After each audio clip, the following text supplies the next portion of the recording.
तू मला क्षमा करशीलच आई.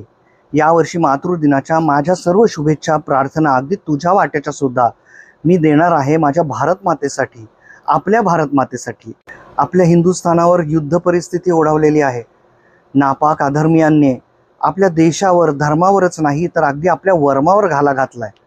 उत्कट इच्छा असून सुद्धा आपल्यातला प्रत्येक जण युद्धभूमीवर जाऊन दुश्मनाशी लढा तर नाही देऊ शकत ना. पण कमीत कमी आपल्या एकजूट राहण्याने सुद्धा अधिक प्रेरणा, मनोबल आपण आपल्या सैनिकांचं वाढवू शकतो, जे आपल्या वतीने आपल्यासाठी प्राणपणाला लावून लढा देत आहेत, नीतिमत्ता सांभाळून. युद्ध हे काही कुठल्या प्रश्नाचं योग्य उत्तर नव्हे, परंतु त्यांना जर हेच हवं होतं तर तथास्तु.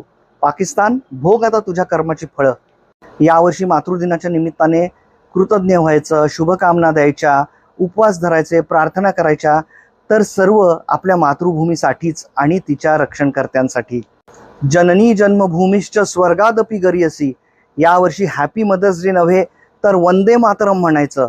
मा तुझे सलाम.